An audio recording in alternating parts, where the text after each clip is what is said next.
to Stories of Brisco and Bradshaw. I would be Bradshaw. That would be your Chickasaw native, your Chickasaw Hall of Famer, Oklahoma's favorite son, Mr. Gerald Brisco. And he should have been president this election. We still are demanding a recount. Recount.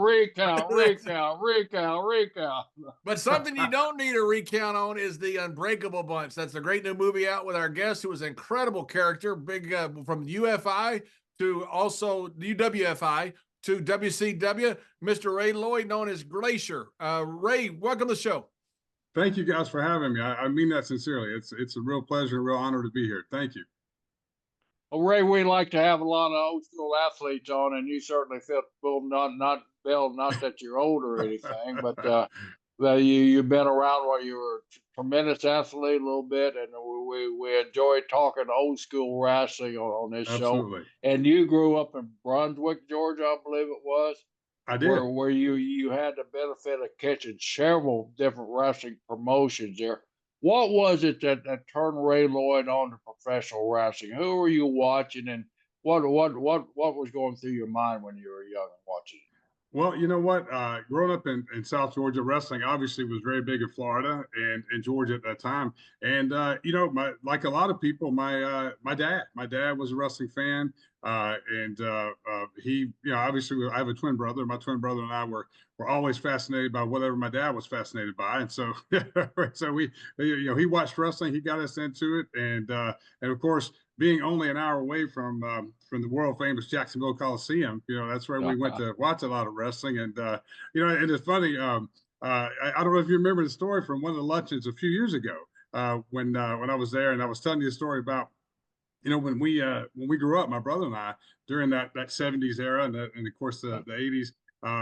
We used to obviously I idolized Dusty. I mean, like so many people, but my brother and I, being brothers, being twins, we really looked up, to you and your brother. And I think I don't know if you remember me telling you that we literally visualized that, that we wanted to be the Brisco brothers. We didn't want to be like the Brisco brothers. We wanted to be the Brisco brothers. We wanted to be, tag team champions. And so you guys played an awful big part in our childhood. So I just want you to know that sincerely. It was so this is very surreal for me to be able to sit here with you. that means a lot. I mean, as you get older, especially, you always like to hear, but as you get older, that your work meant something to another generation there.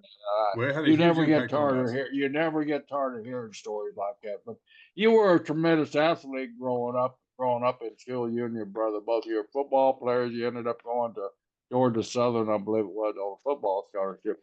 Tell us a little bit about your football days and your athletic days and all that part of your life. Absolutely. Like I said, born and raised in Brunswick, Georgia. Spent the first 18 years of my life there, and then and actually signed a football scholarship with Valdosta State University, which Georgia Southern was one of our big rivals at the time. But I was very fortunate.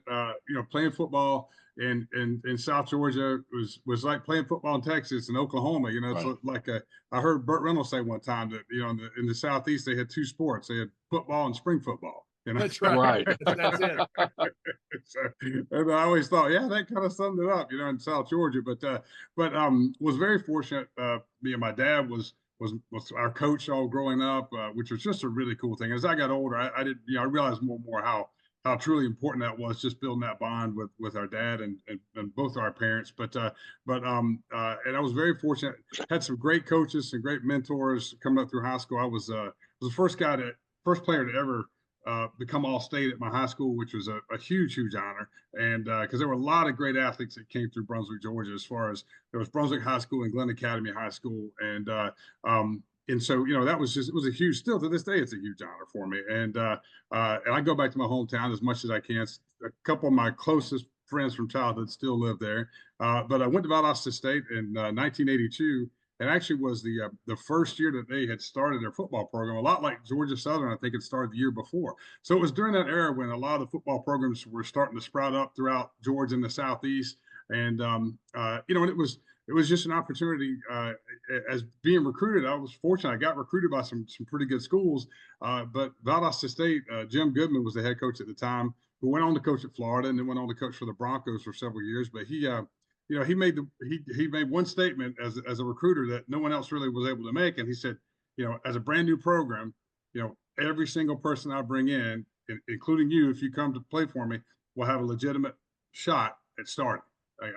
Everybody's starting with a clean slate when you come in. Of course, that sounded great. So I was 17 at the time. I became 18 in May of 1982, graduated in June, and August, September, I was off to college. And boy, I tell you, I got there and I got a huge awakening as to the difference between an 18-year-old kid and a 22-year-old grown man. Some of my teammates were, and some of them had suspicious backgrounds. I think some of them might have been a little bit older than that, Yeah. But it was a great.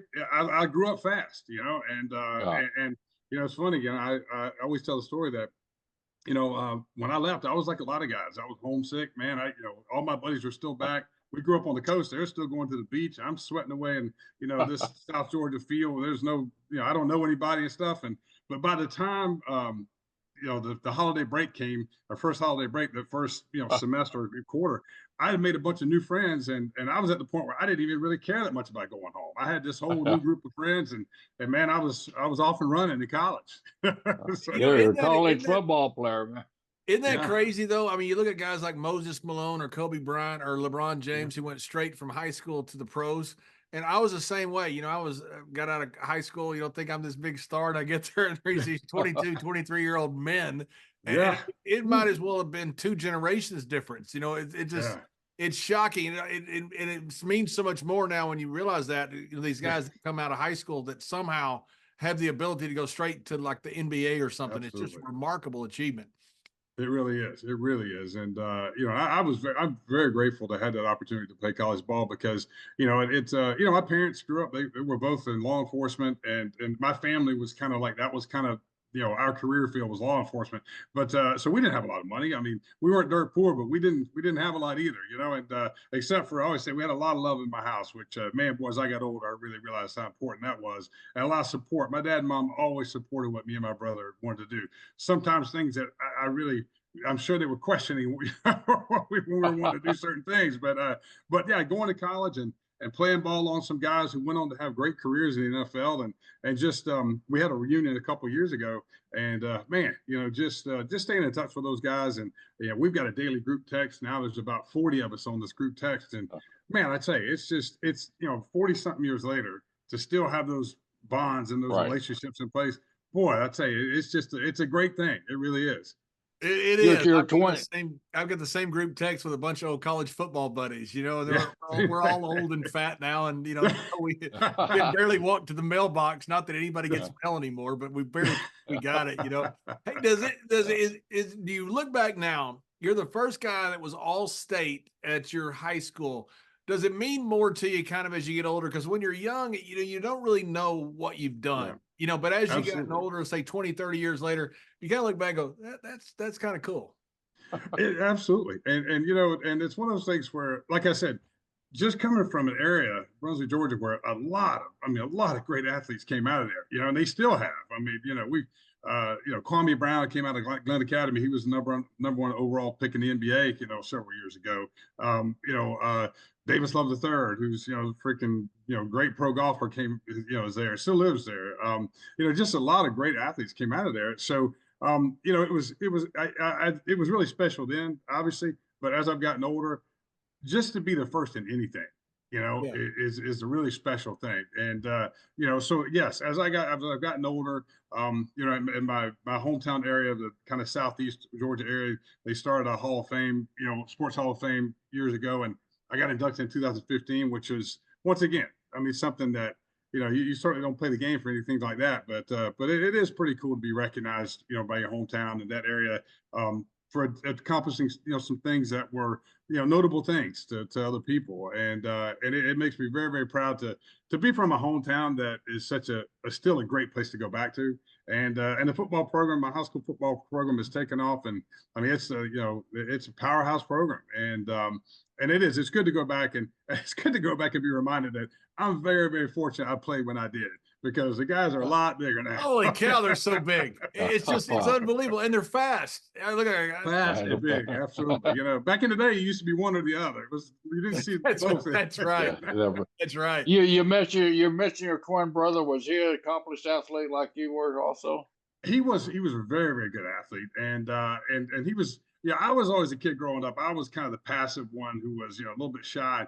And he was always the one that was like the buzzsaw. I mean, I was just telling somebody the other day, like, I don't think my brother ever feared anything. He just went headfirst into everything, and he still did. And when we got through college, he walked on, actually played at Austin in the beginning. Then it just wasn't his thing. He was kind of into just enjoying the college life, but he was really good athlete, played a lot of intramural sports there, and it did really, really well. But somewhere along the way, it hit him that he was going to follow in my dad's footsteps, and he was going to become a Georgia State trooper like my dad.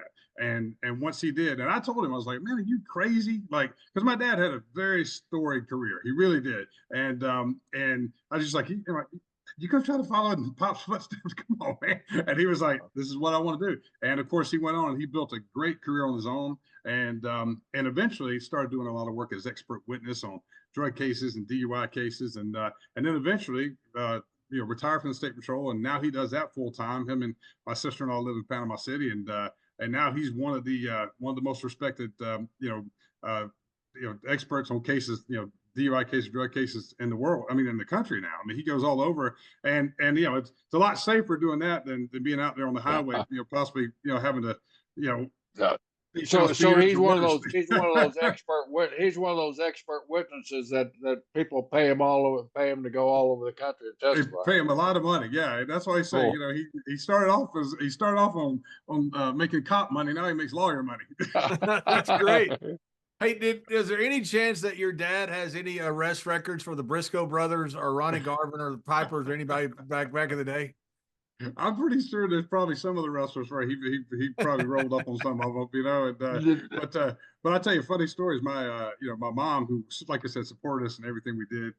She eventually went into she worked for the state, and she eventually went into the Georgia State Patrol division in the driver's license division. And my mom was, she was a former athlete. She's like 5'9", flat-footed. I mean, she was a pretty tall gal, and she worked her way up. She was first woman to ever reach the rank of lieutenant with the State Patrol. And when she retired in '96, she was the highest ranking woman in the history of the State Patrol. And that was something she was really, really proud of. But yeah, my dad, he stopped a lot of people over the years, and he didn't write a lot of warnings, but I'm pretty sure if he stopped any of the wrestlers, he probably wrote them warnings because he loved wrestling. Well, I got it, and I don't know how JBL even got an inkling of this, but I've been detained 3 times. Once in Richmond, Virginia, once in Houston, Texas, and once in Brunswick, Georgia. I actually spent the night in their city jail. I was at Fort Stewart, Fort Stewart there. Yeah. And of course, I don't know if he was a city planner and coastal planner there in Brunswick, Oklahoma State. But Vernon Martin, he was a big authority. I'm sure my dad forever. I'm sure your dad does know. Vernon was a big wheel there. But anyway, I stopped. He took me. I was doing my 2-week summer camp in Fort Stewart there.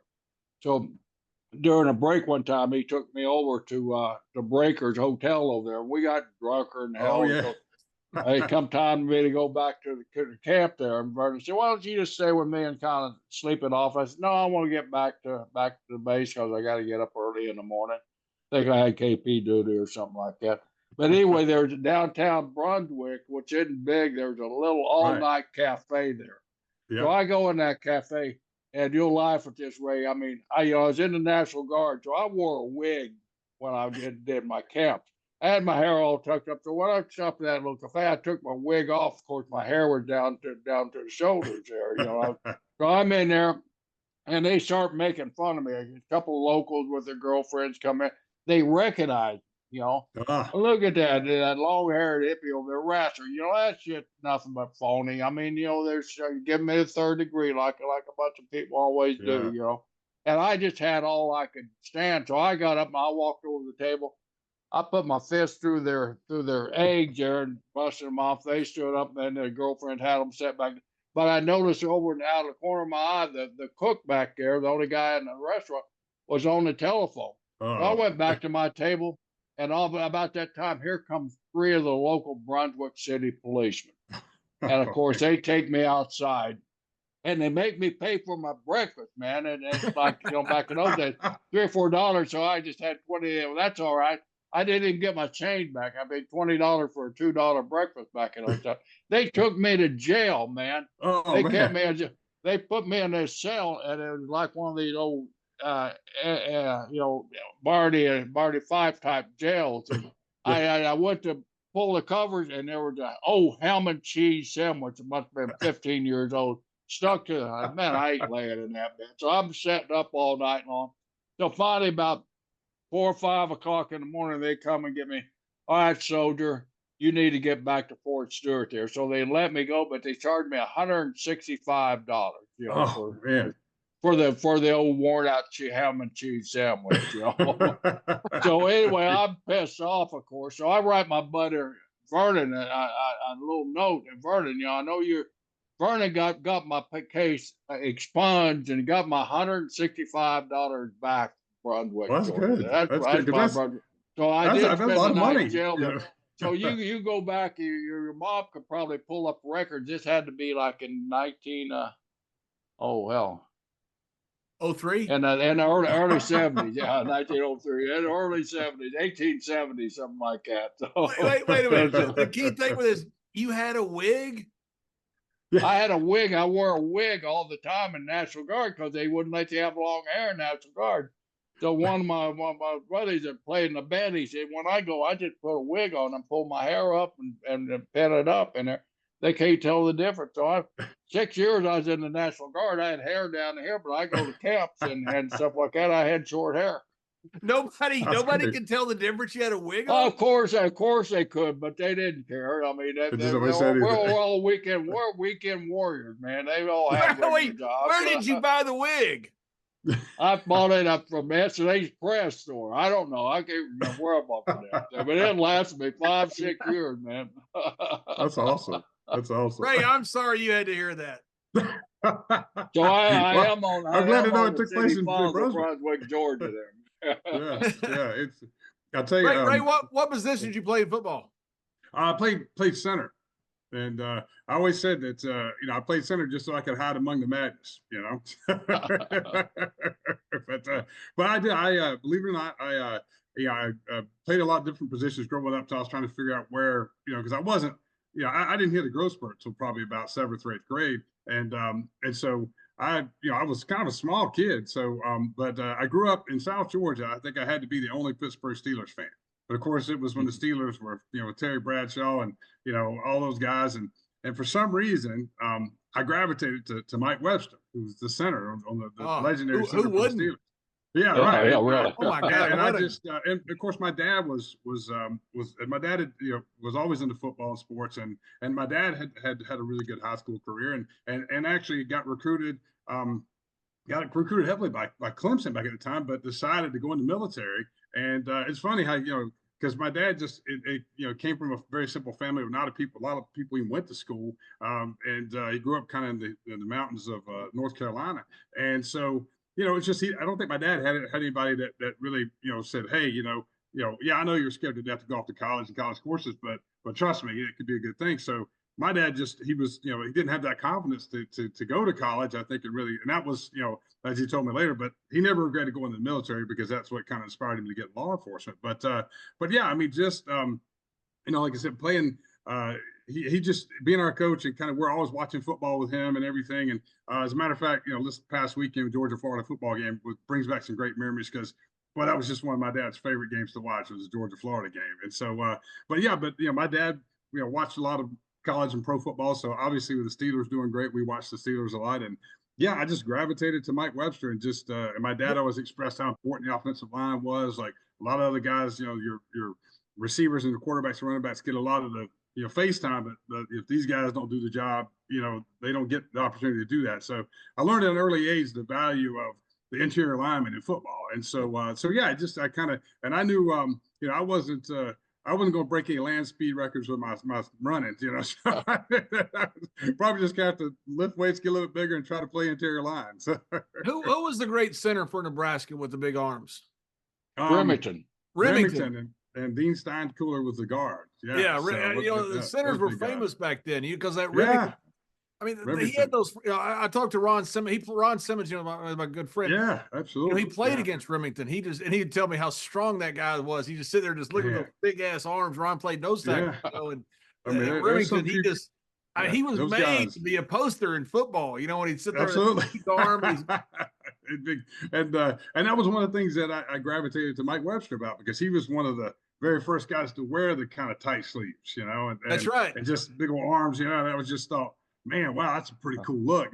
I'm not quite sure my arms won't be that big, but it was just, it was something to aspire to be, and so, yeah, I really, I watching Mike Webster, and then after that, starting to watch other offensive linemen, that were great at playing the game. It was just, and it was something to where, I liked the offensive line because, for me, it seemed to be the guys, it was that camaraderie that comes from, kind of going through the trenches together, as they always say. But, you got to really depend on the guy next to you. I mean, the guy next to you's got to know what you're doing. You got to know what he's doing. And for that group of 5, sometimes 6 with the tight end to really work together. And so it did taught me a lot of lessons about life. I learned from playing football and playing offensive line.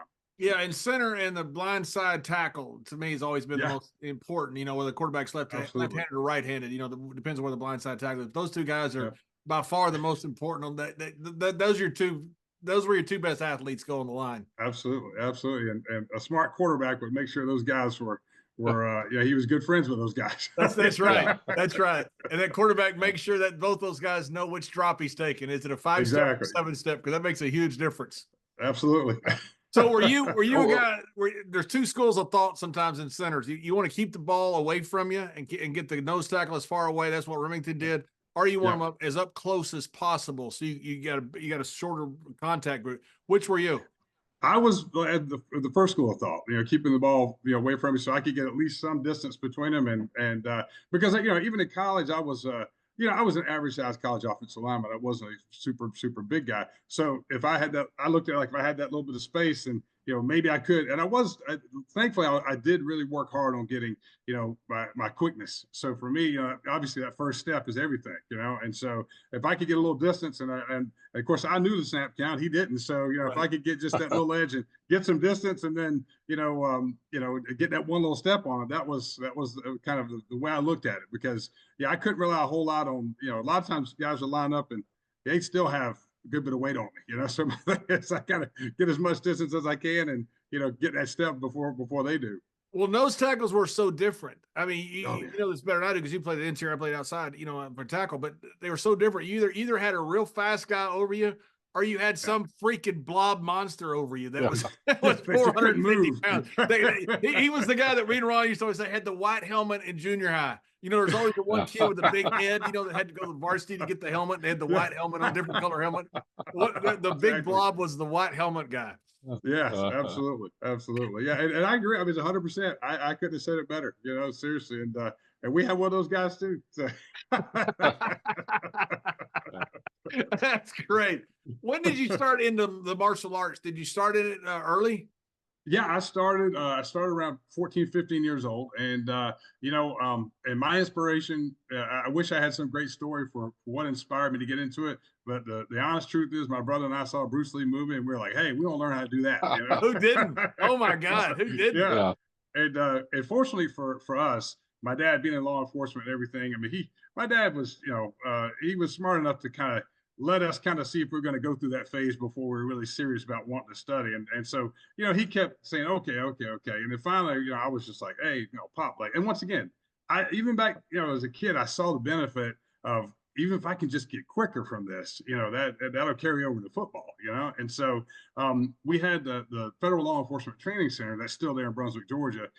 Some people call it Glencoe, some people call it Flea Tech, but it's, they had a lot of really, really great instructors out there. And so my dad went there because he kind of went around, he kind of visited some schools, kind of tried to kind of figure out what he thought might be the best fit for us. And fortunately for us, he found two gentlemen who were teaching martial arts named Bob Natsky and Frank Graves. And the long and short of the story is they are both still alive. They were my original instructors. They've been my instructors all these years. They've been my coach, my mentor, another father figure to me. They're both in their 80s now, and I still wouldn't mess with either one of them, but yeah, we started training with them, and then my brother got more into boxing after a couple of years of that, but I stuck with it. I found out through that, I didn't really know this, going in, but I found out I had a natural good bit of flexibility. And so I was able to keep working on that. And, while I was still growing, and rather than get big and try to get the flexibility. And so obviously that helped a lot in football, helped in, anything else I was doing.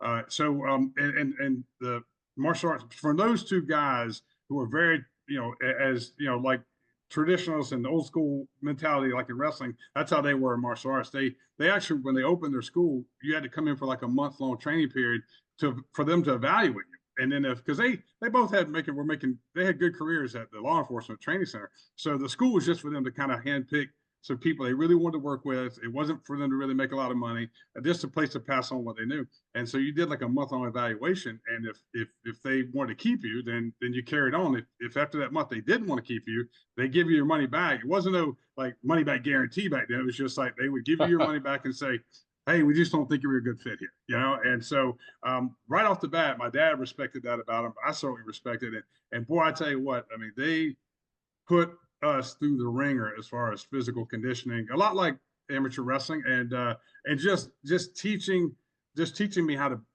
just to go that extra level of tough, pushing myself at a 15, 16-year-old age when most guys weren't being pushed like that, to find out how far I could really go. And I found out that, the body starts feeling it, and you can mentally, you can go a lot further than you think you can, And so, so I really credit them for really instilling that in me, probably even more so than anything I learned as far as martial art technique from them and stuff like that. But I'll tell you, it really served me well. When I got to college, I met some guys there that were a part of course, kickboxing and full contact karate was becoming very popular during that time. And the World Kickboxing Association, there was a promoter in the Southeast area, mainly in Georgia, who was really running a lot of stuff for that. And I got connected with them. I started training for that. And about 2.5 of my 5 years of college, because I redshirted my first year, I spent actually competing in full contact karate as well. So I had a busy year. I do football and still be training in the off season with football, but doing that on the side. And but it just,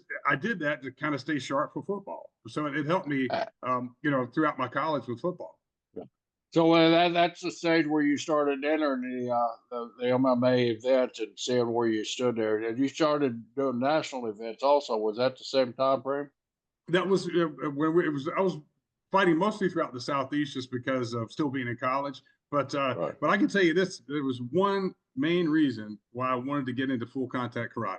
Was one, like I'd learned all this technique, I'd learned put all this stuff, but I was not the guy that goes out and gets in a lot of street fights. But I just needed to know if I could take a real hard punch from somebody. Wow. And I found out. I got hit and punched and kicked a lot, but I found out, yeah, you know what? I make a pretty good punching bag. It takes a lot to knock me down, I've done a lot with kids, over the years, different areas, working with, low income, top kids, at-risk type kids. And it's funny because kids don't know if they're tough or not. And sometimes you need somebody like this to show you that you are tough. Most kids are tough. They really are. Right. They just, it's deep down. It's not like, absolutely. I'm not sure it builds character. I think it more reveals character, because I think most people are kind of what they are. But I love the way you say that. Yeah. A lot of kids, it's funny, because I'll have a kid say, well, I'm not very tough. I go, you don't know if you are or not. You may be. And it's so great when you have somebody like that shows you when you're young, you are tough. Because once you realize that, life becomes pretty easy, because you realize they're not going to kill me. I'm going to be okay. Right. And really, and John, I mean, that's what I had to learn, because, like I said, I wasn't a guy who went out and got a lot of fights. But I had to find out. I was like, look, I've learned how to kick good. I've learned how to kick high and all this stuff. And I can do, but I just got to find out if I'm really as tough as I think I am, and and you just, when you get out there and you get with some other guys who can kick and punch really good, I mean, you find out in a hurry. But I will say that one thing I found out doing that as well is the value of being in really good condition, because that's where I would get the advantage of most of the guys that I was matched up with.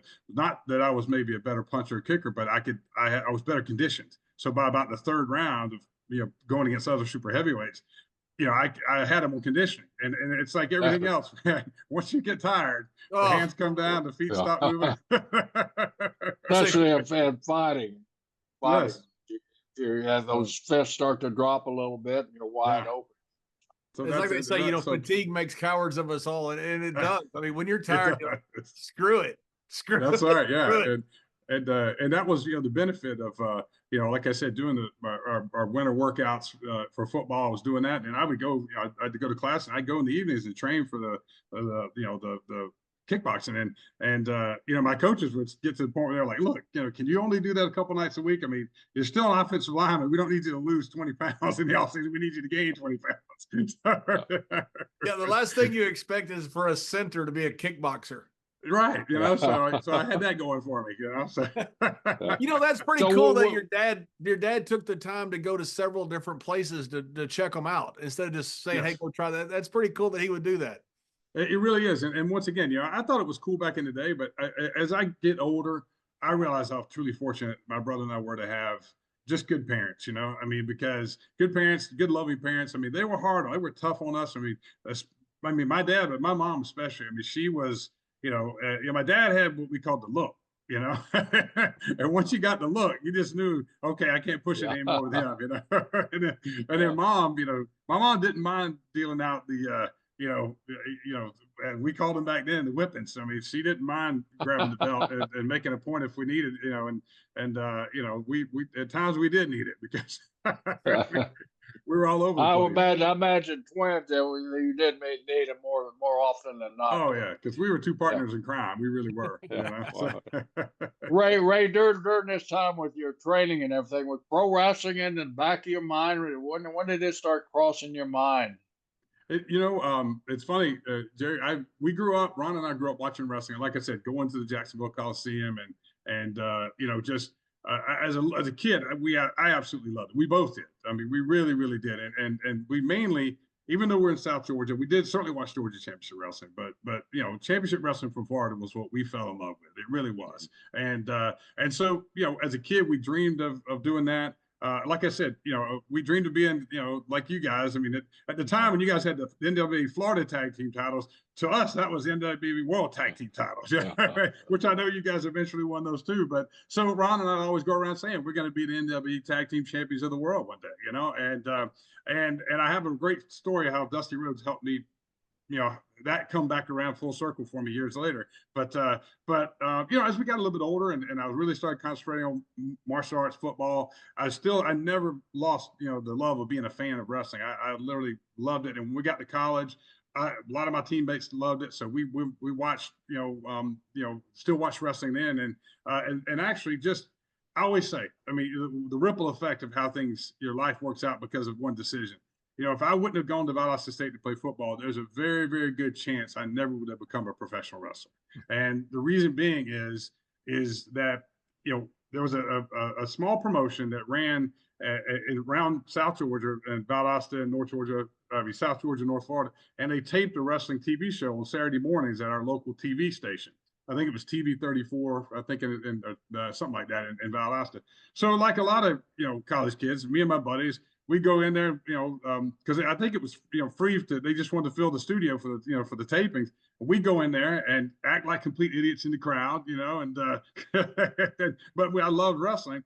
And through that, I met a couple of people. I ended up meeting Rick Allen, who was from Jacksonville, who became Sandy Beach and Sunny Beach. And he worked a lot in Florida and Georgia. And through Rick, I met a local journeyman wrestler named Fred Avery. And so, and one of my best friends playing college ball was he played guard right beside me. His name was R.D. Swain. I mean, it just sounds like a wrestling name, doesn't it? And cool name, yeah. Yeah, it was. And so we were watching wrestling. We started getting into it. And then this was near my senior year, getting ready to start my last year of college football. And I remember Fred coming to both R.D. and I saying, like, hey, like, you guys, we got interviewed right before our senior year started by a lot of the seniors. And we were into wrestling so much that I remember the reporter saying, like, well, like, what do you guys plan on doing after you graduate from college? And RD and I jokingly said, we could become pro wrestlers and become tag team champions of the world, and so Rick and Fred sat us down and they were like, hey, like, we saw you guys kind of joking about this, and Fred, he takes on a couple of people every now and then to train, and of course he had this old ring that may honestly still be the stiffest ring I've ever been in my life. but anyway, he just said, you guys serious about becoming professional wrestlers? And I was like, heck no, man, I was just joking. And he said, well, I think you guys can, it's something you guys can do. And he said, if you guys want, you come over, and Rick, was with him, and he said, look, we'll, I'll put you through through some work a little bit, and let's see if it's something you like, and I kept turning him down at first. I was like, no, it's, and I'll be honest with you, Jay, this is the God's honest truth, that championship wrestling from Florida had such a reputation back then, as everybody that wrestled for CWF were all tough guys.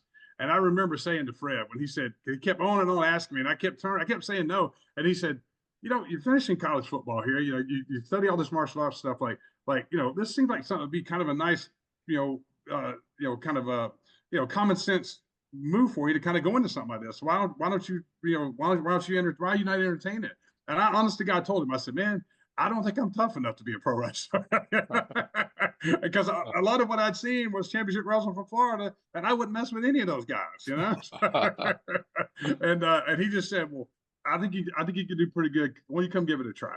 And I remember, and it's funny the things you remember. I remember that, like I said, that ring was so unbelievably hard, and we'd have to put it together in his backyard. And then we had to break it down, because he kept it in his garage. And I remember it was always on a slight slant, because we couldn't find any level ground in the backyard. And so, but I remember that after the first day, and all he did was run us through drills. He didn't smarten us up or anything. He just ran us through drills. And, of course, hitting the rope for the first time, man, I thought, I got humbled real quick. And, but I remember like it was literally 5 minutes ago. I remember after I was worn out after the first day, I remember rolling out the side of the ring, sitting on the edge of the ring in that South Georgia heat, and sitting there sweating my butt off. And I just said, I remember saying to myself, like, man, like, I don't know if I can be any good at this, but I think I really found what I really want to do, what I really fell in love with. And I can honestly say, from that moment, it's the defining moment of my life. As much as I love football at that point took a huge backseat for me, and I dove all into pro wrestling and training for it, and it became my passion from that point on.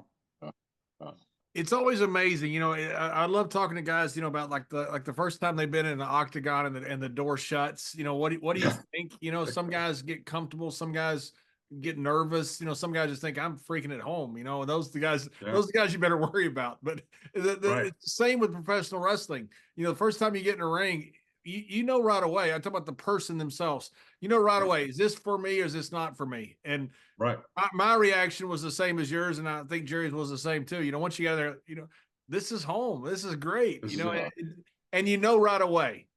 You do, and I can honestly say, like, I didn't find this phrase that I use now in the beginning, but I had the feeling, and eventually I found the words. And when people ask me, they're like, what do you love about wrestling? What draws you to it? And I can honestly say, it makes me come alive when I'm in that ring more than anything else that I can even compare. And I don't have to be, I can be in an empty arena. I can be in a ring in a high school gym somewhere. It's just being inside that ring is a feeling unlike anything I've ever known in my life. And I don't think I'll ever get enough of that, but because every time I get in, that feeling is there, And it's crazy. Jerry and I talk about this all the time. Sometimes we go to an arena. I don't want to sit in the dress. Unless I love the boys, and I do. I enjoy being around the banter and all the creativeness of all the guys. But I will go sit out by the ring and just kind of sit around it. I love it.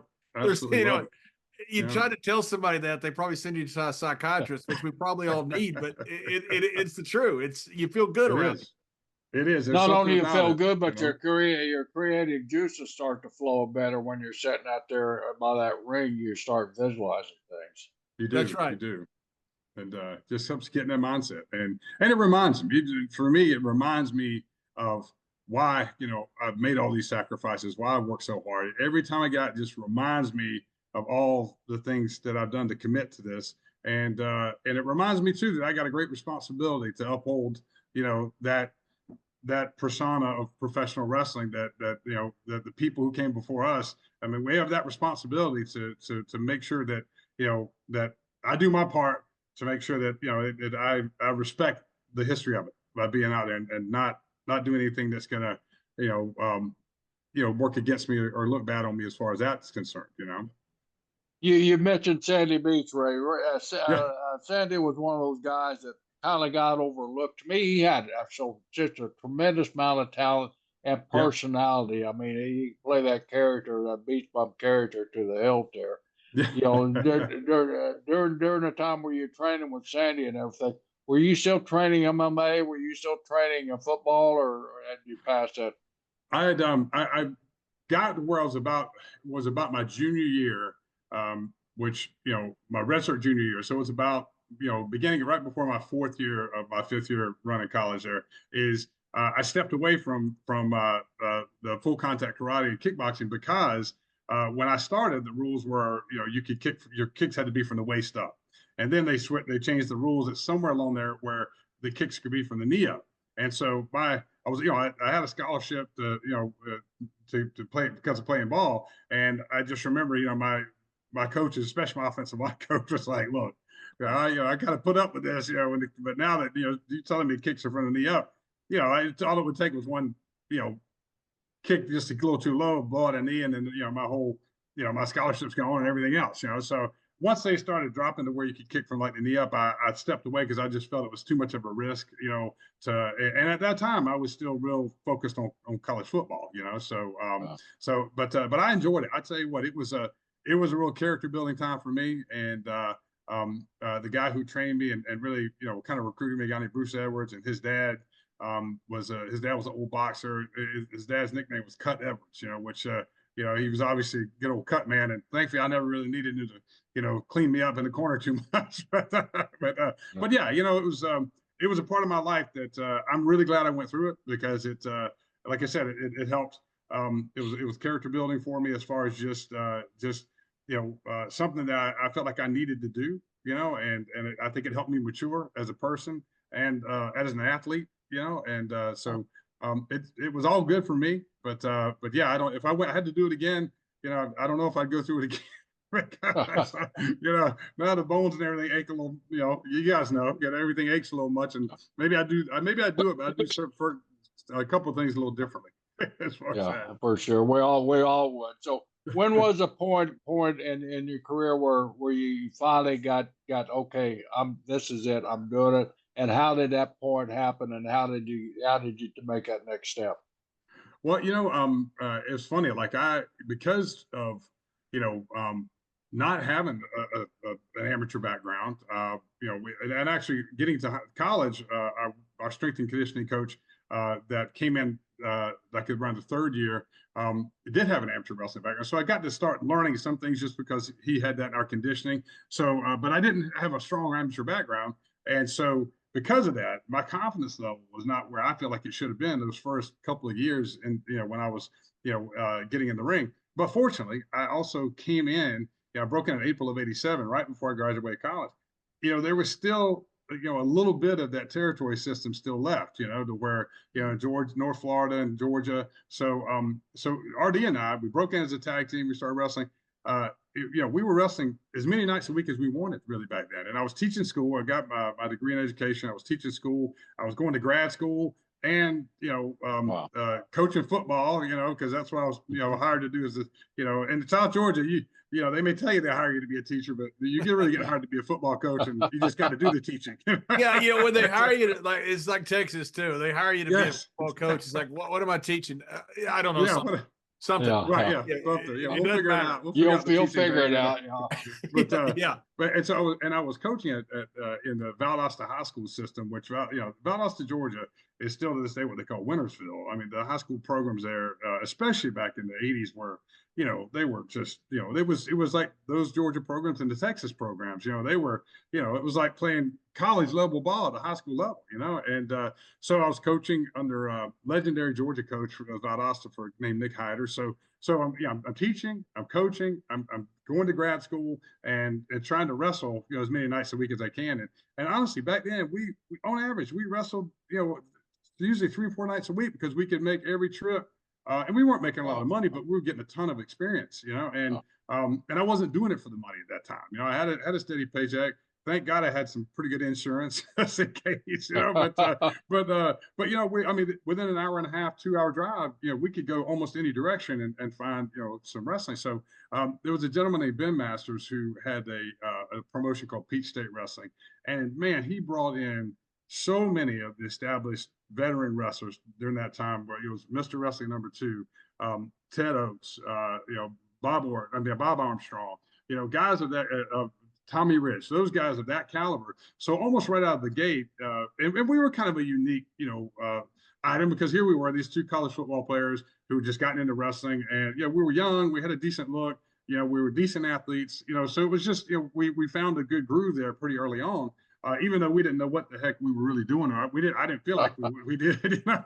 So, but you know, being in that locker room and learning and traveling, you know, with a lot of those guys, and just getting it. And when you were in the ring, you know, everybody that they were putting us with were established veterans who all we had to do was, you know, as they say, you know, just shut up and listen. You know? And at one point for me, where if I had to, you know, list one memory where I felt like I kind of started to turn the corner, was Tommy Rich went to bat for me. It was the summer of '89, and so I was about 2 years in. And I had the summer off from teaching, but you know, still having to do the coaching, so I could only travel still limited. And Tommy got me in, and he basically said, "Hey, you know, you want to work some with, you know, it was NWA still at the time, you know, but it was already on TBS. But you know, I could get you working some shows." I was, you know, just basically coming in as a faceless opponent, you know. Right. and, Plus others. Yeah, that's right. And so I remember my first match ever was a Sunday night in the Albany Civic Center against Butch Reed. And and I just thought that was gonna be my first and last match at that level. I was like, oh, he's gonna kill me. I'll be, you know, I'll come there 1 piece and leave in about 5 pieces, you know. And so, but of course, you know, I went in there, and Butch took such good care of me. I mean, he bounced me around, but man, I mean, and he did his, you know, his big fine shoulder off the top, and I remember, I mean, everything looked good, felt good, and I didn't die, you know. And you know, and I realized, you know what? Okay, I'm at this level. Here's a guy who's, you know, one of the top in the game, and you know, I did what I was supposed to do, and everything came off pretty good. So so after that, the Tommy's was like, "Hey, do you want to go to Center Stage in Atlanta and, you know, for TV?" And this was maybe a few days later, and I'm like, "Wait a minute, man! Like, you know, yeah, fast. I'm going from 0 to 100 real quick." So not only did I say, you know, at the time it seemed foolishly saying yes to that, but I get up there and I'm terrified, of course, you know, and I'm walking around, I'm doing the humble thing, I'm introducing myself to people, and then sitting in the corner and being quiet, you know. And so after I, you know, introduce myself, and then eventually I get matched up with my first match ever on TV is against Great Muta. And wow. So yeah, and so Gary Hart, you know, I meet Gary Hart. So I've got Gary Hart managing. I'm wrestling Great Muta. I've got that's got to be a great flashback for you too. Oh my God, it was rather Gary Hart, man. Yeah, it was, and of course I grew up watching Gary Hart, so I was just, you know, I was trying hard to, you know, not to just say, like, you know, do you not know who you are? You know, like, you know, and so yeah, it was Gary Hart, Muta, Tommy Young was refereeing, and it was Michael Hayes and JR on commentary. So you know, I was terrified. That, well, I tell you what, if I mess this up, that's it. I'm done. Yeah, I'll be banished from the wrestling world. Say all those forever. names again. Say all those names again. Yeah, so it was Gary Hart, and then of course Muta. Tommy Young was the referee, legendary NWA ref, and then Michael Hayes and JR were doing commentary. Holy cow! And, wow! Yeah. And this is my that's second. That's pressure. That's crash course right there, man. You know, and my first TV match, and but the reason why is, like I always say, the ripple effect. You know, is because, Tommy had told him, hey, this kid's got a martial arts background. And of course, with Muda coming in and throwing kicks, I was at that time back then, a lot of guys weren't really receptive to kicks coming at their face back then, and so I was like, well, I'm used to getting kicked a lot in the face. Were you incorporating your martial arts into your work at that time? Ironically, I wasn't doing a lot of that then, because I felt like I just felt like that, with the wrestling boots on and everything, that I eventually knew I wanted to, but I was just trying to learn the ropes of pro wrestling. So to speak. But I when we did the match, I mean, he threw some great kicks at me, and it ended up where the match went off without a hitch. It went really, really well. And man, I tell you, I mean, and so that night they said, look, hey, they basically told Tommy, let's talk to him if he wants to go on the road, for the next few months, we'll use him. And so luckily I was able to, because of being out for school, and I ended up wrestling, literally everybody, that summer that I could have possibly, sharing the ring with Terry Funk and the Freebirds, and, on and on and on, and several other times with Muda. And it was the greatest education of my life. And that was 2 years into the business. And at that point, that's when my confidence got to the point where I was like, all right, I can't get too cocky, but man, boy, I really, I kind of got over a big hurdle this summer, Yeah. Was that when you first met Eric Bischoff? Because I know he played an important role. No, I actually didn't meet Eric until 96. I moved to Atlanta in 1990 to start trying to pursue wrestling, and got a teaching job up in Marietta, and joined Main Event Fitness like a lot of wrestlers at the time, which Lex and Sting owned that gym. And through all that and some of my friends, I got to meet and got to know Dallas Page really well, and we became great friends, became and still great friends to this day. And and I always say, sometimes it comes down to who's willing to say they know you, and Dallas eventually, felt like that I was a safe enough bet where he could put his name, and reputation on the line, and went to Eric and said, hey, I think you ought to take a look at this guy, and so, and unbeknownst to me at that time, I didn't know that that TBS was already interested in doing, the TV series, the Mortal Kombat TV series, which was playing off the popularity of Mortal Kombat, the movie and the game and all that. And so that meeting happened with Eric in January of '96 because of Dallas. And it was, I sat down, I wasn't like I met Eric at a restaurant right there by their neighborhood where they used to live. And we had I think it was, honestly, I look back, I think we had almost a 3-hour conversation, dinner conversation. And the one thing I remember is that about halfway through, I was drinking so much water, I really had to get up and go pee. And I was like, man, I'm not leaving this table, because if I leave and I come back, he's most certainly going to be gone. So I just waited it out until he went to the restrooms. That's kind of how all that started. Yeah. Wow. And from there in Atlanta, where did you go? Did you stay in Atlanta? When you ended up in UWFI, where did you go from Atlanta there around 1990 right now, right?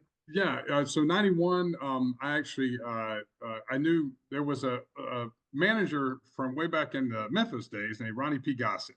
And he was in Peach State Wrestling a lot. And Ronnie somehow got connected with the UWFI scouts that were trying to look for talent in the States. And so he asked me would I be interested in meeting with them when they came over. And of course I said, sure, yeah, I'd love to. And so I remember that, and I had one of my best friends to this day is Steve Day. And Steve was a great amateur wrestler. He's in the Amateur Wrestling Hall of Fame now. I mean, won a lot of titles and stuff when he was competing. But he's also probably best known these days because he was Cody Rhodes' high school wrestling coach at Lassiter High School. So Steve and I, we were great friends. I was coaching at Lassiter. I was teaching at middle school, but coaching at Lassiter. So the scout came, and I forget his name, the Japanese gentleman at the time. But I remember he had a VHS tape, and I sat down with Steve. The three of us sat down, and he put the tape in, and man, I tell you, my first experience of watching, those guys in the ring at UWF5, and they were just unloading those kicks on each other and all that stuff. And I remember saying to myself, like, nah, I don't want to go do this. It's like, I'm sure it pays well, but man, I don't know if, that's pretty brutal stuff. And then ended up talking to him and talking to the scout. And the funny thing is, the more and more he talked to us, the more and more he realized Steve's credentials as an amateur wrestler. And so, and Steve in 1980, we got one step he lost to Brad Reagans in the finals to qualify for the '80 Olympics. And so, you know, of course they never went because of the boycott. But I mean, he was like that level, and he was a heavyweight. He was a big guy, and so at the end of the conversation, they were much more interested in having Steve come over there and wrestle than they were me. I was perfectly fine with it. I said, Steve, all right, man, why don't you go first? You let me know how it goes. You know? Yeah, tell me how it is. I'll tell you what. Yeah, show me how it is. Tell me how it is. And when he came back, he told me, he's like, because he went over there, and Gary Albright was wrestling over there at the time, and you know, a lot of great Dan Severn. They were pulling from all kinds of wrestlers and athletes from the world, and that's really where I got to meet Lou Thesz and become really, really close to Lou Thesz. The last 10 years of his life was through that. But yeah, I remember Steve coming back and telling me he had gotten in, you know, somewhat of a scuffle with Gary Albright, and he was like, man, boy, that's a hoss right there, man. Ooh, is he ever? Gary Albright was a full-grown man. I mean, he was. I mean, and he was. You know, I really wish I would have. You know, if he were still around, I guarantee you, I would have tried to get him in our movie, because he looked so much like a classic movie bad guy. We had that big scar on his face, and you know, I mean, he just, man, you couldn't paint a better picture of a you know, just intimidating bad guy. But so Steve went, I think, 2 times, and then I eventually went the third. He and I went on his third trip. I went with him, and man, I tell you what, it was a learning experience. I mean, it was overall, you know, completely positive experience in every aspect. I mean, just first, I mean, being able to go to Japan, as you know, as you guys know, and being paid to go, you know, and you know, see that whole culture, compete over there, and just you know, be able to come back with that experience. And this was way before I did anything with WCW or NWA, and so it was, this was after the NWA, the summer I worked with them, but you know, just being able to have that experience was amazing. And then, you know, the first time I ever walked in, and I know you guys can relate to this, you know, especially you, Jerry, because I know you knew a lot of these guys. But I remember, so we go to the dojo to train, and we go over for about a week. We'd only do one match, because they were really presenting it as a complete shoot back then, and it pretty much was. I mean, if you're on your feet, everything was full bore. So if you got kicked hard and you got knocked out, that, you know, you just got kicked hard and got knocked out, you know. And so if you got, and you couldn't punch, but you could hit with an open hand, which, you know, if you know how to throw an open hand, it's almost equally as effective, you know. So we would go train for about a week, and then they'd have the one big match for the show, and then we'd go home, and then we'd come back, you know, maybe several weeks later and do that all over again.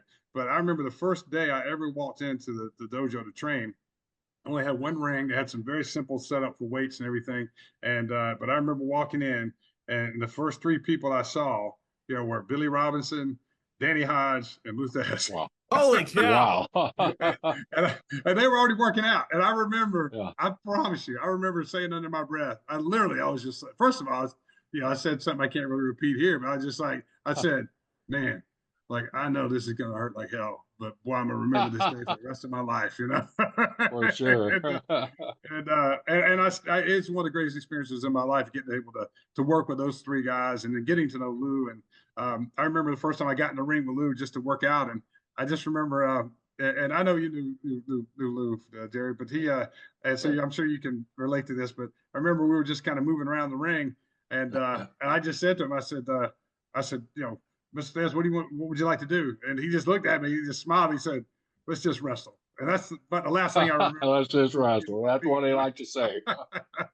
And man, I got a great lesson that day, but a friendship was formed, and I got to say, you know, I have pleasure and honor of saying I knew him up until he passed, and we became really, really good friends. And I really, you know, when they made the offer to, you know, for the Glacier thing, you know, I didn't know if that's what I wanted to do, because I was very much a traditional trunks and boots type guy. And thanks for how did that come about? How did Glacier? Was it a playoff of Mortal Kombat, or how did it really come? Yes, it totally was. And you know, and I got when Dallas recommended me to Eric, you know, I don't think Dallas was even aware of what Eric had been approached with, but basically it was a concept where they basically, and this is how I remember Eric explaining it to me, was, you know, they want to bring that Mortal Kombat concept to life and bring it into the wrestling ring. Or they basically were saying, can that be done? Do you feel like we could do that? And, you know, and Eric, I mean, you know, he's one of the guys, he always likes a challenge. So he was just like, you know, let me see, you know.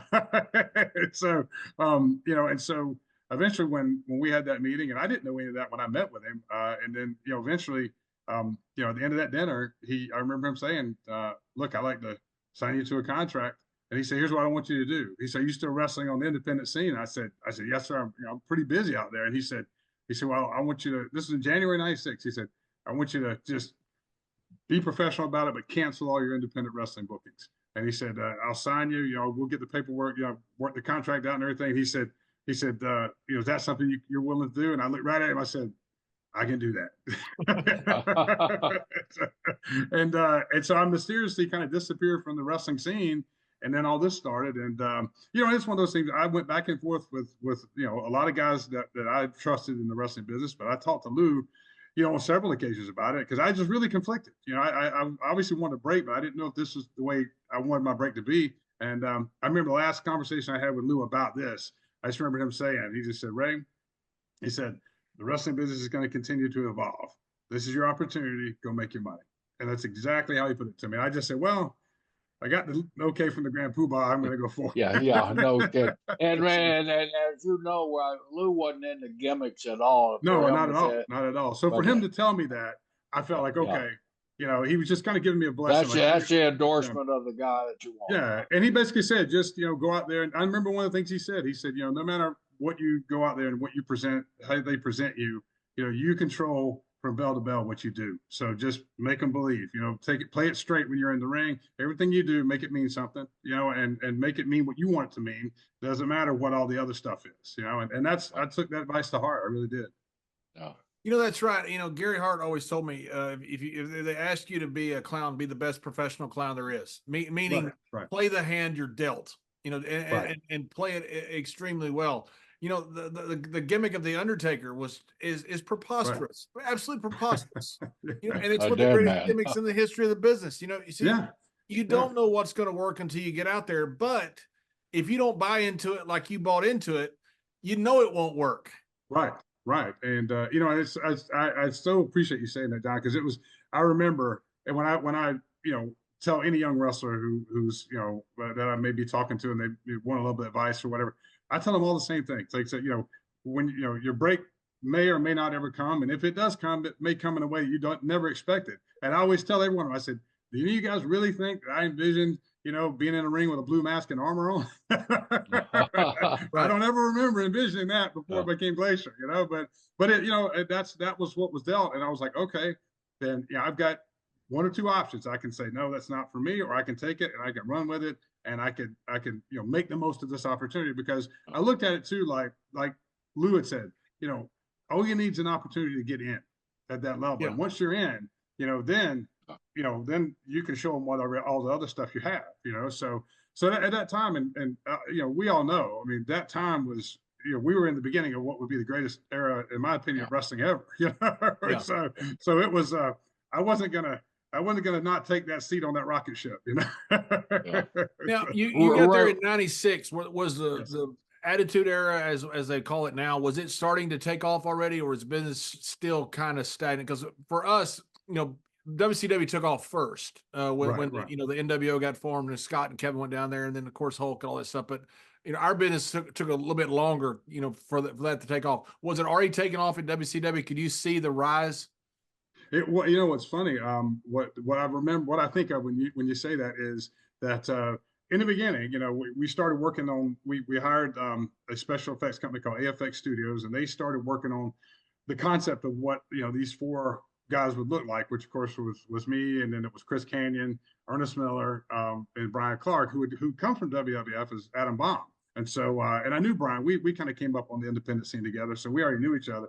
But and then we had James Mitchell, who was James Vandenberg, who was managing Kanyon as Mortis. So everything was working well. Everything was design wise was going good. Then they started kind of playing these introductory vignettes for my gimmick, which I'll be the first to say went way longer than I ever wanted them to. But and then we had Bash at the Beach, that came up, and I remember that we were supposed to. They wanted us to come down to Daytona for and I don't even know what we were supposed to do at that time. We were just supposed to go down there for the pay-per-view, and which at that time a lot of times you didn't know almost until right before what was happening, what they wanted you to do. So I remember enough that I don't think we had anything like they weren't expecting us to do a match or anything. It was just going to be something maybe to kind of put a little bit of a promo out there or something. So, but I remember, Kevin and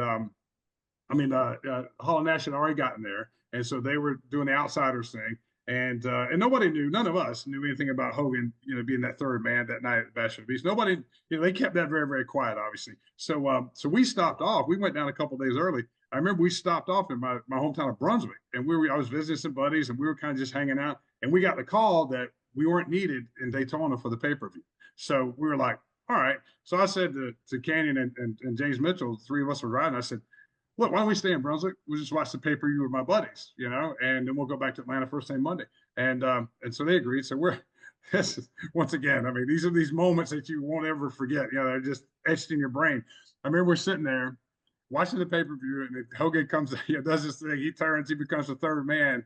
And I remember Canyon sitting right next to me with his hands like this. And I'm sitting right over here, and he just goes, well, there goes our push.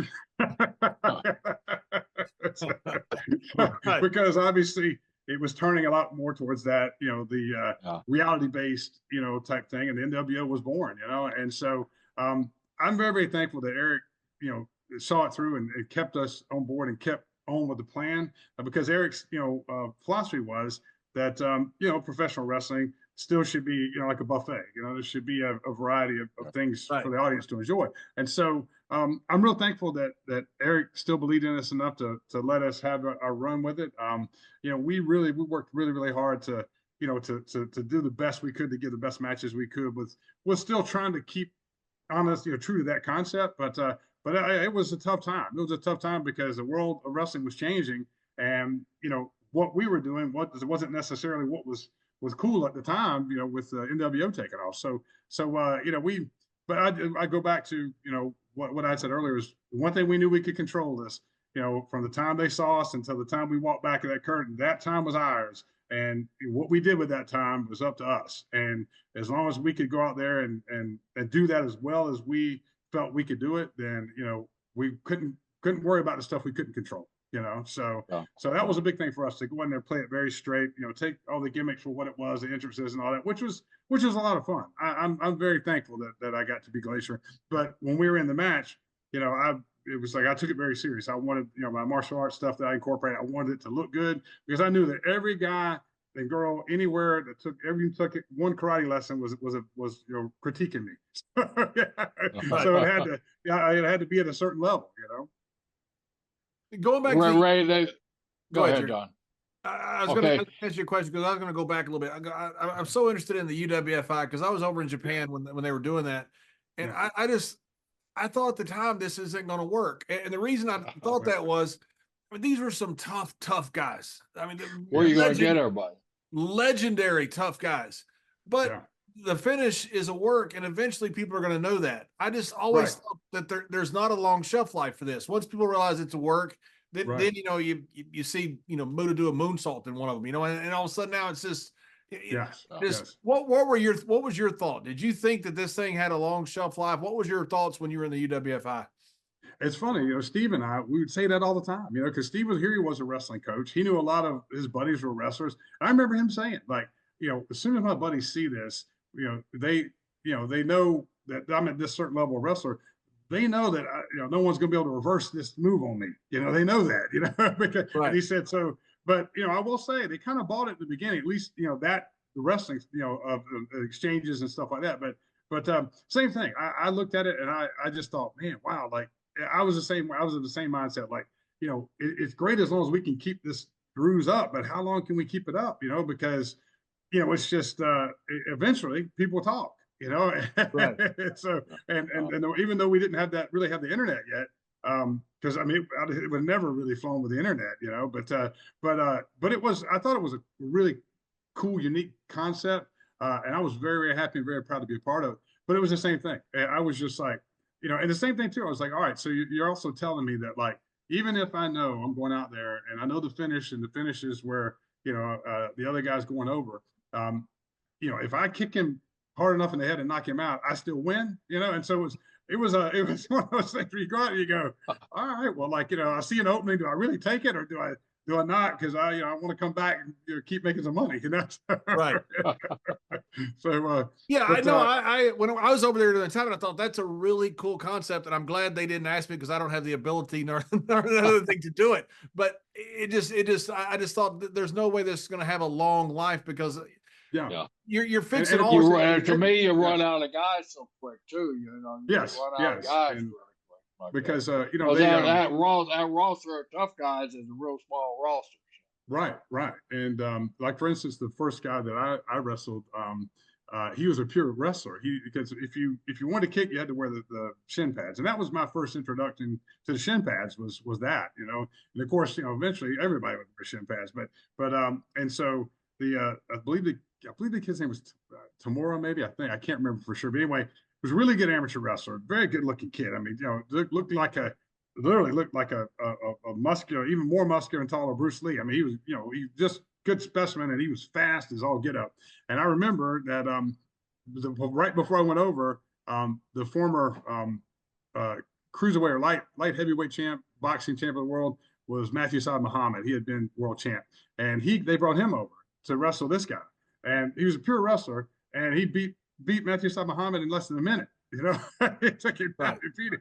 And then, so I found out where I'm going. I found out who I'm wrestling the first time. I'm wrestling that guy. So, not only, I know I'm up against a guy who's got a really, really, he's wrestling wise, he's going to be on top of his game, but also the Japanese audience was loving him because he had beaten a legitimate world champion outside of the wrestling world. And so, once again, like that's all I knew. But I mean, when I watched it, I'm like, it looks like he kind of legitimately got him. I don't know. Maybe the guy got paid enough to take a little bit of a dive, but I don't know. It looked pretty straight up. So, but same thing. Yes, I felt like shelf life is like, how long can it, exactly like you said, how long can we keep this up? And eventually, I think once certain people started to kind of just go separate ways, like, I know Lou stuck with them through the end, and I think Nick Bockwinkel came on board some and did some appearances, but everybody kind of started to kind of spread out, and the later tours, certain people weren't coming back, and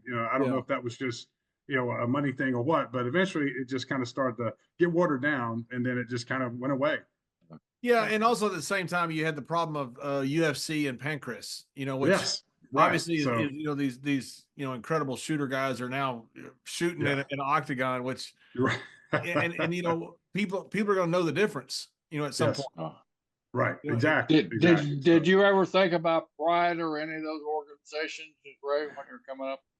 It's funny. I never. I mean, I always thought, wow, it'd be kind of cool to once again kind of test myself. And I remember when we did sign, when we were in WCW, there was a point after maybe a year when we were in, and like I said, Ernest and I had become good friends. We've been training a lot together. We were training a lot at the power plant together. But I was working out with Ernest, with martial arts stuff too. And I remember Eric thought it was a great idea if we both went over and competed in K1. And I was at that point, I was like, Eric, I think I'm good here, At that point, I was like, I'm pretty cool knowing how this thing's gonna end, Ray, we were talking earlier. There's an old saying, you never want to meet your heroes. You might be disappointed, but you're a kid growing up in Brunswick, Georgia, a small town, and you're watching Florida Championship wrestling, and all of a sudden you're thrown out there and you get a chance to meet one of your childhood heroes, the American Dream, Dusty Rhodes. I know he helped you. What was the situation when you met Dusty, and how did you feel? Well, I always say, growing up, I had great parents, and they were my heroes. But my two other heroes when I was a kid growing up were Evel Knievel and Dusty Rhodes. So, and just when I was in WCW, when there was a changing of the guard as far as the booking committee, there was a time when the Glacier had run its course, and so I took it upon myself to basically put together and present to Eric and to WCW this gimmick called the Coach Buzz Stern, which really was a culmination of all these coaches and teachers that I had kind of learned from over the years that had great personalities. I put them all together and created this persona that I thought was pretty entertaining. Eric liked it, so there was during a period when I transitioned to that, and Dusty, they put Dusty in charge of shooting all the vignettes for it. So even though I was working with Dusty I was, Dusty, your childhood hero, like you said, it was pretty intimidating. So I didn't really get to know him up until that point, and I remember we taped like, I don't know, we had like maybe, I don't know, 6 or 7 vignettes that were all pretty lengthy vignettes, had a lot of dialogue in it. And I just knew, like, it was my first time working with Dusty, who I idolized. Like, I got one shot to make a good impression. And if I blow this, I'm done. And so, when I showed up that day to shoot those vignettes at the power plant, I knew my dialogue backwards and forwards. I knew everything. I knew I was ready because I was like, you know what? I'm not going to look like a fool in front of Dusty. And so, and luckily, he really, he saw that, he appreciated that, he knew that I was ready, and everything went real well. And that started a really good bond with us. And then, around 2000s when he left, and I was living in Marietta at the time, and he started Turnbuckle Championship Wrestling, his company. And so, he basically, he went to Dallas. I remember because he was talking to Dallas and he was like, look, I kind of want to have somebody who's kind of like my, right-hand guy, my lieutenant, whatever, to kind of help me with this. And Dallas recommended me, even though I was still with WCW. And so we met, and we started talking. And so on the side, when I wasn't on the road, I was helping Dusty build TCW.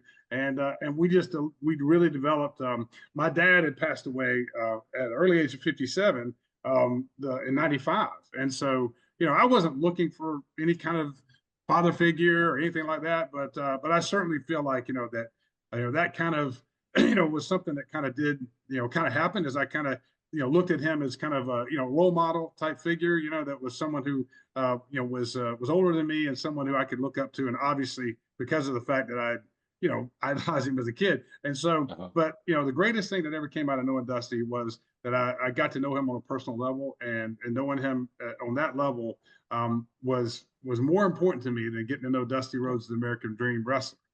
That was cool in the beginning, and it still is cool to this day.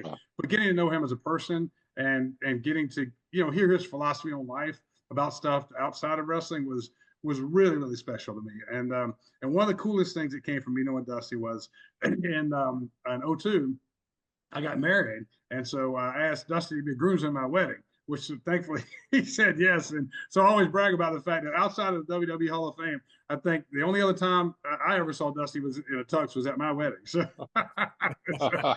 but it was pretty cool. You can meet your childhood hero and you get to know him well, and he's everything you thought he would be. And I always say, people would ask me like, what's Dusty really like? And I would always say, I mean, Dusty's great, but he can still be an ornery old Texan too, because he's human like all of us. But I remember that day, looking down that line and seeing him in that tux and a big old smile on his face was a pretty cool thing, pretty cool thing. And so I just I feel so honored to have met him and gotten to know him, and just to be able to spend time with him personally and get to know him was. It was just, I don't know if I ever really had the words to really explain how cool it was. It's funny. You meet so many people throughout the years and you talk to them about Dusty, and anybody who ran into Dusty will tell you, yeah, we were good friends. And the thing is, they were good friends. Everybody was good friends with Dusty. Dusty, every person that Dusty interacted with, he generally was good friends with. It made you feel. It made you feel that, bro. Yeah, he made you feel great. Made you feel like you were the only guy in the room. And he did. He had that effect on. He was a remarkable person. He really was, and I mean, I don't know if we'll ever see another one, exactly like him, but yeah, it was a lot of fun, and I learned so much from it. Here I was, in the latter part of my career, and I had been, with WCW, I had learned an awful lot there. But then just getting to work with him and pick his brain on things about the wrestling production wise that I had really not had a chance to learn at that point was amazing. It was just amazing. So then when he went to TNA, Impact Wrestling in '04, I think, he invited me to come and be a part of the booking committee down there. And at that time I was I got ready. I moved to Orlando, and so I got the chance to work with him on that level there. And through that, I met a lot of great people. Keith Mitchell being one of those people who Dusty and Keith were very close. And Keith produced all of WCW and TNA, and then went on to do AEW until he retired a year and a half or so ago. But just meeting those people through Dusty, my education to the wrestling in the wrestling world, as far as the behind the camera education I got from Dusty, was amazing. I mean, it just was invaluable. And toward the end of WCW, it's such an incredible time, that we lived through. That incredible. We're never gonna see anything like that again. I don't think. It's like it would be like SNL having a comedy rival that they both are on at the same time on Saturday night, and one person's going to go out of business. I mean, that doesn't happen in television. Right. And it was a great time because it was a great time for everybody. It was a great time for all of us in the business. It was a great time for the fans, Right. It was a wonderful, I agree. I completely agree. When I got to WWE in '95, Mr. Brisco is the one that hired me. Business was horrible. I mean, terrible. We would get a draw for $200 and we'd owe the company $50 back. It was when I tell people that, people think I'm not. Business was terrible. And then all of a sudden, NWO gets hot, WCW gets hot, then Stone Cold gets hot, and it just was great for everybody. All of a sudden, it was an insane time. Did you see? Like toward the end, did you see the end coming for WCW once the merger happened and all that? Yeah, I did. I look back now, and I think a lot of it was I didn't want to see it coming, but I say I saw it coming in the sense of I mean we were things there was just our weekly ratings were just dropping so bad, and it just didn't seem like like it's like getting a slump. It's just like I remember what's that? I love that movie, The Replacements, with Keanu Reeves, where the guys, the scab football players, and he's talking about the one time he has the feeling of like he's in quicksand, he can't get out of quicksand. No matter how hard he fights, the more he sinks. And I felt like that was how WCW was. Like, everybody, I felt like there were certain people that were trying to right the ship. Certain people didn't seem like they cared if the ship got righted or not. It just felt like the more and more things went, we weren't going anywhere, but at the very least, the very best, we were staying idle at best, and that just wasn't going to cut it, And so, I think it's you see morale, you see morale start to go down, and then and that was with everybody, but it was just it was one of those things where I think for a lot of us, we kind of hoped somehow because we were a part of a bigger entity that maybe somehow they'd still keep us around, but it's just it's a numbers thing, and once it started losing money, and there were certain people within the higher ranks outside of WCW with TBS and Time Warner and all that just didn't care about wrestling, and so once the opportunity was there where they could on paper they could show the numbers and make it make sense why they didn't need to keep the company, then that was it for us, but man, I hated to see it come to an end. I tell you, I mean, it was, but I always try to be make it a positive, like Dallas has always taught me. And, I from there, I was able to concentrate on helping Dusty build TCW full time. If you guys will embellish me, man, I'll tell you the story I was meant to tell you earlier about the NWA World Tag Team titles. Is I went to work for Dusty, and in December 28th, 2001. The end of that year when WWE bought us out, and it was and everything was taken over by Vince. Working for Dusty, somewhere along the way we talked, and I told him about what I told you guys about my brother and I dreaming of becoming NWA World Tag Team Champions. And so we were doing a weekend loop down here in Florida, and it was a Thursday, Friday, Saturday, I believe. And anyway, I was tagging with a young kid named Jason Sugarman. Good kid, had a lot of potential, really good looking kid. And Dusty had put me with him to kind of bring him along. And so we were wrestling this same tag team on Friday and Saturday nights. And at the time, these guys held the NWA World Tag Titles. And so so Dusty kind of calls me into the other room out of the locker room, because I was usually the guy that went through, kind of told everybody what they were going to do, what their job was tonight on the show and all that, from getting it from Dusty. And I remember Dusty saying to me, he got me in this back room, and he just said, and I don't do as good Dusty. Like, everybody has a Dusty impression. I'll do the best I can. But he always called me Raymond, and he always said, he goes, Raymond, he goes, you and I got a lot in common, don't we? And I have no idea where he's going with this at this time. I just figure these guys have the titles. I'm with this young kid. We're just here to have good matches, make them look good, And he just says, we got a lot in common, don't we? I said, yeah, Dream, we do. He said, well, after tonight, we'll have one more thing in common. And I said, what's that? And I'll never forget him saying, he said, tonight, you become a champion. And I said, what? And he just said, and I'm trying not to get emotional, because I got really emotional at that moment.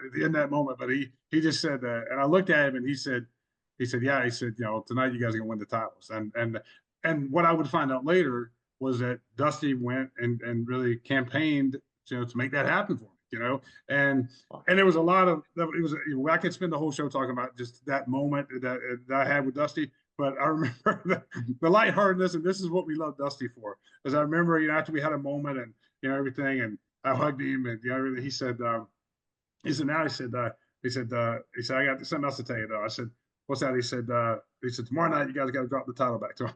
I said, and so I had the distinction, I think, of being have the shortest reign ever of NWA, where one half of the title. Great. But Dusty, I'll never forget him saying, Dusty says, I looked at him, and I know I had to have this look on my face, like when he told me, kind of somewhat disappointment, but I remember him just looking at me as Dusty could look, and he just said, look, you said you wanted to be the NWA World Tag Team Champs. You didn't say for how long. That's great. So you and Mr. Brisco are the same. Oh, I'll tell you what. I don't know about that, but I know that in one moment in time, I have what it feels like for what him and his brother did several times. Thank you. But it was a great Dusty story. Tell us about your movie, about how you got into it and all that. That really fascinates me. Yeah, well, you know what, guys? I mean, this is something that I really be excited to tell you guys about, because it's a movie that my buddy Luther Wilson, who we met in the power plant back in '96. We've been great friends ever since, and we co-produced this. And we wanted to make a movie that we knew the entertainment industry would never really get right, just because none of them have ever walked in our shoes, so to speak. And we want to make a movie that celebrated everything that's really, really good about being a professional wrestler. The camaraderie, the friendship, the loyalty. We didn't ever see it. We don't get a lot of wrestling movies anyway, and we've never really seen one that really showcases the true side of that part of our business. And we see the movies and the shows about the dark side of the ring and all that stuff. And I get that has its place. But this was probably 10 years ago when we first had the idea, and we're sitting around and we're talking. We're like, man, like, we know no one else is going to make the movie, and by God, we need to go make the movie. Right? So we got a good friend of ours named John Waterhouse, who wrote the original screenplay, and basically the story is where I always say it's the Magnificent Seven meets They Live. John Carpenter movie with Roddy Piper. It's an ensemble cast in the sci-fi adventure type film. And I know it sounds pretty zany and pretty crazy, so I always say the bar of expectations for when you hear about pro wrestlers versus aliens is probably pretty low. but I think people are going to be really surprised, because we set out to make a really, really good quality film. And I feel like we did. But what it is, it's a story where a veteran wrestler, the character I play, gets a bunch of his veteran wrestling buddies together. They go back on the road to work. They work with this promoter that they all swore they never work for again. Of course, last loop, and they got this. It's kind of a ticking clock type scenario where there's a friend of theirs that needs a certain amount of money and a certain amount of time, and the only way we know to get it is to go back on tour with this promoter and get that for them. And so I go recruit everybody. We go back on the tour.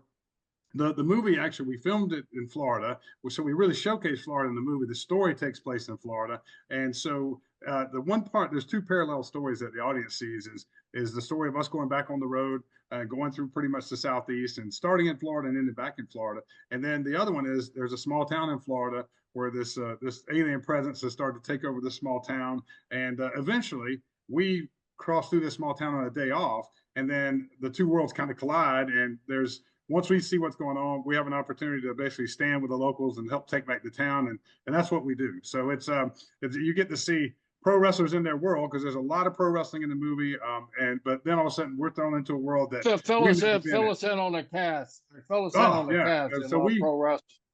I pulled out every favor I could for this. We got Tonga Fafita, of course, Haku. He plays one of the main roles. My buddy Ernest Miller, the living legend Larry Zbyszko is in it. Stan Larry Hansen is in it. Diamond Dallas Page, Gangrel David, he's in it. Anna Jay, who's a AEW star now. Let's see. What a great roster! What's that? What a great roster. Oh, it's great. I mean, honestly, like we got everybody that we hoped we could get. And then the problem is we really wanted to get more into it, but you just had to limit it in order to make the story make sense, And well, the only thing that did make this make sense about it being true or not is if aliens invaded and you sent out Haku, the fight's over there. It's fine. That's really, all the other guys are great. Ernest Cat Miller will be a wonderful help, but you really don't need more than Haku. Tonga's Tonga. He leads the pack, and but that's the reason. One of the big reasons, John, that we Luther and I wanted so much to cast Tonga is this movie's got a lot of layers to it. It really does, and we did that on purpose because we could just make the one-dimensional film, and it probably would have been a nice, enjoyable movie, but we really challenged ourselves to make a movie where it has a story that has a lot of heart, a lot of substance. You get to really see and care about all these characters in the first part of the movie, so that by the time they get into this battle at the end, hopefully you care enough about them with what happens to them. And one of the big things that we were very determined to do with Tonga's character is everybody gets to see what they want to see with Tonga about being the tough guy. He definitely is that in the movie, in the ring and when he's battling the aliens. But we also show that side of him that we all know, which is a very kind, gentle, family man, that, and the wrestling world never really gets to see that side of him. And in this movie, his character, we purposely wrote his character to where you see a lot of that. And I think for the first time, there's actually a scene where he actually gets really emotional in the scene, if you can imagine that. And I don't think anybody's ever seen Tonga tear up, So, but in this movie, and he does a great job. I mean, he nailed everything. And I think one of the things that he was most proud of that we were able to make happen is the scene where I go to recruit him. He's just wrestled this match, and then his in the script it was written where it was going to be his son and his granddaughter were there to see him, and I sat down with the director. I said, look, Tonga has his daughter and grandson live right here in the Orlando area. Why don't we rewrite it, maybe work with them some and see if they can play the roles? And of course, it worked out where they could. And so in the scene when you see him with the girl playing his daughter is his daughter. The guy playing his grandson is his grandson. And for him, he was so moved by the fact that 3 generations of his family are on film. In the scene together, and they do great. They do a great job. I mean, they and so.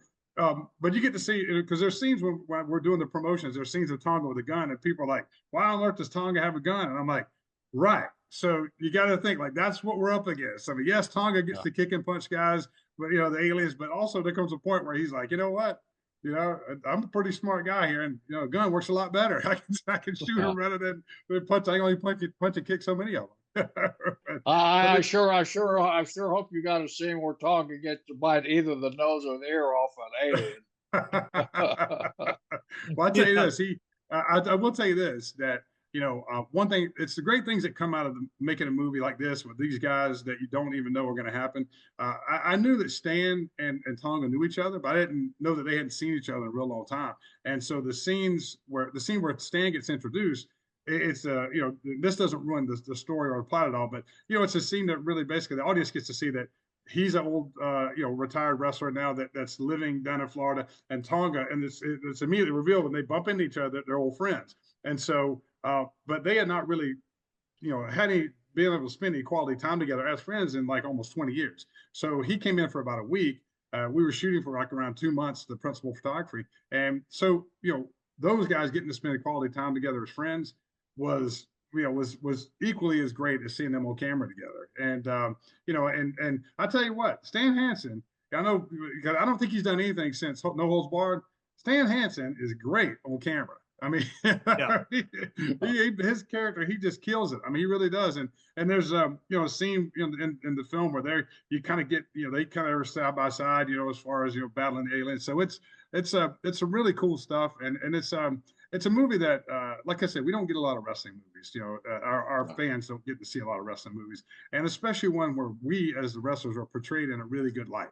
And so that's the movie we wanted to make. Was one that's a real fun ride, one that I always say that wrestling, people who are in the business like us or wrestling fans can sit down and watch a movie and feel good about recommending it to somebody else. Because we worked really hard. It's very much a family friendly film. There's really no profanity in the movie. There's no strong sexual content. There's no gross humor, meaning like no projectile vomiting or anything like that. And all the action. There's a lot of wrestling. There's tons of wrestling. There's a lot of kicks and punches. There's a lot of gunfire and explosions, and we start battling the aliens. But it's, I always say, it's all A-Team style action. Back in the day when the A-Team show was on, there was gunfire and explosions. No one ever really got violently killed, though.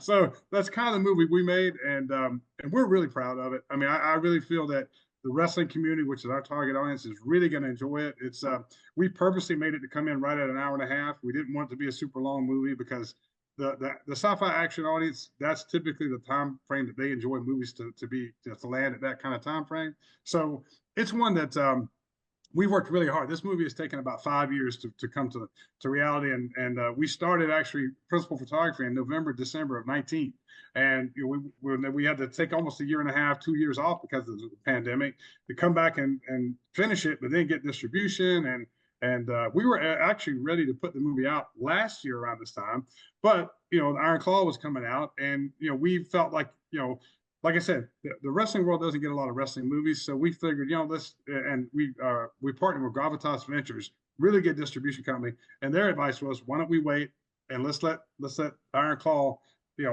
have its time, rightfully so, and then we can have our time, and originally it was going to be the summer, then they pushed here to the holiday season, which I think is going to be a good time for us. So, our website. When and where does it drop? Yeah, it actually dropped on all streaming and cable last Friday, November 1st, this past Friday. So, but we hired Robert McLaren, which is DDP's web guy, long time web guy, and he did our website, which is amazing. And it's all the information as far as where it is on streaming, the trailer, all that stuff you can find on the website. It's just theunbreakablebunchmovie.com, theunbreakablebunchmovie.com. And so the movie's already out. How's it doing? Do you have any preliminary feedback on it? I hadn't been able to get any of the analytics yet, but just on the messaging that we've gotten back from a lot of people that have watched it and supported it, it's really, really positive. We actually did we partnered back in April with Imagine Entertainment Theaters that are up in the Midwest, and they actually showed it on several of their screens as kind of like a weekend screening to kind of put it out, and it did really well then in the theater. So everything we've gotten so far is a really good positive response from it, and as far as just getting it out there where people can see it, I think it's, like I said, invest an hour and a half in it. I think it'll be worth your time, and if you do like it, tell somebody else who loves wrestling. That's the best way we can get the word out. Ray, I know we're running late, but before we go, how did you get into this? I mean, you produced a movie, and you've got this wonderful thought about it, and this whole idea. How did you get into this, and how did this happen? When I moved to Atlanta in 1990, I actually started. I took an acting class because I wanted to kind of start branching out and to try to do some TV and film acting. And through that, I kind of got the acting bug, and then met a lot of people in the industry. And eventually just, Luther and I, he's a big, film buff like I am, as far as just, watching, all kind of sci-fi action films and really studying those. And I'll tell you honestly, John, the one thing I always circle back to is that, I've learned so much from Dallas Page, and he's been a tremendous, I say friend, but he's really like family. And where I really got serious about wanting to make this movie is around 2013, was when Dallas moved back to Atlanta. And this is when DDP Yoga was just finally starting to take off for him after about 10 years. And I remember we were standing in his living room, and I just said, "Hey man, I'm so proud of you. And it's so unbelievable how hard you work, to make this happen." And he just looked right at me. He says, in that DDP voice, he goes, "Well, bro," he goes, "you know why I do this?" He goes, "Because I want to still be changing lives long after I'm gone." And, I didn't make this movie to change any lives, but I wanted to make a movie that hopefully will outlast me and Luther, and still entertain people who love wrestling. So that was a big part of it, was to leave something that could be a legacy to the pro wrestling fan, that maybe, 10, 20, 30 years from now, people can still go back and say, "Man, you remember that movie those guys made about, wrestling and battling aliens? Man, let's pull that back up again." So, and really, like I said, John, it meant so much to us to make something that paints professional wrestling in a real good, positive light, because there's just not a lot of Hollywood doesn't make a lot of those movies, and so like I said, with Iron Claw, amazing movie, I loved it, but the essence of it is a tragic story, and so we wanted to make, and when I was in WCW, we made Ready to Rumble, which the wrestling was good, but the movie was like, I'm like, man, like this is like a goofy movie, So we wanted to make a movie where the wrestling was good, but also had a great story, and you really root for these guys, throughout that. And so that's a lot of, like I said, I go back to camaraderie and friendship. That's what we really, really try to convey in the movie. And we just felt like that was long overdue for wrestling fans to get some, kind of validation for being a wrestling fan and loving wrestling the way we do. Is here's a movie that really celebrates us loving professional wrestling. Right. Yeah. And what else are you doing now? Are you still working as an agent in AEW? Is that where you're working? I am. And actually, I'm working as a coach and a producer there. I was teaching high school special ed, and then I started with AEW in June. I'm taking a little time off right now because I had a little bit of a cardiac scare a few weeks ago, and I'm getting some testing done to make sure my ticker is working fine. So I think maybe a couple more weeks of getting some testing done, and I'll be back on the road. So but I tell you what, I'm really, just being behind the scenes again on wrestling at that level, and just working with the younger talent. Well, I tell you what, it keeps you young, and I absolutely have loved it so far. That's awesome. Right. That's one of the things I enjoy about being around. You get to ask some questions, and you realize, wait a minute, I'm the old guy. I'm supposed to answer these.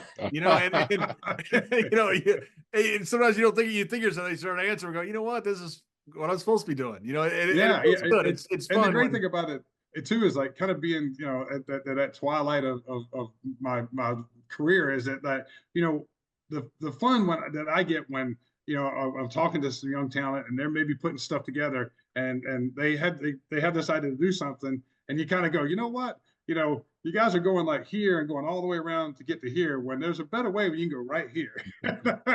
But they've never, for whatever reason, because they're young and they're inexperienced, they have never really been taught that or known that. So to be able to impart that onto them, and I always tell them, like, look, I'm not telling you anything that I came up with. Somebody taught me, and I just listened well enough to be able to remember it to tell you, so keep it going, don't let it die, So, but it's great to see that when you see the light come on in their faces, when you tell them, give them some advice about something, and I always tell them too, like, I love watching their stuff because I still learn too from watching them, which is a great thing. Is we get the opportunity to never stop learning, which is pretty cool. Right.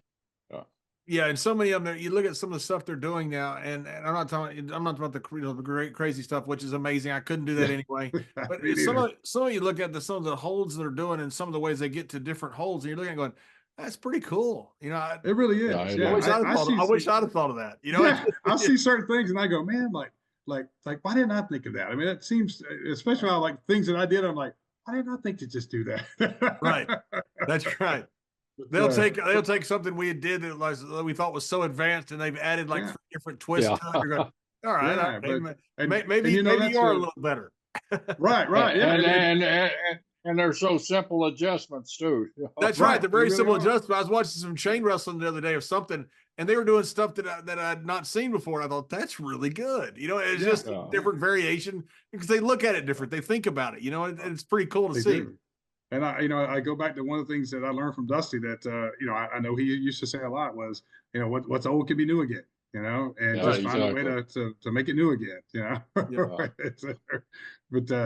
But yeah, I mean, it's a great, they've been very supportive of me going through, I'm 60 years old now, and we all like to think that we're in perfect health, and then I get a little reminder that, that life's pretty fragile. So to take, a little time off that they have gladly given me to make sure I'm, getting all this taken care of, and just making sure I'm finding out exactly what the game plan is to make sure I stay healthy, which is really cool.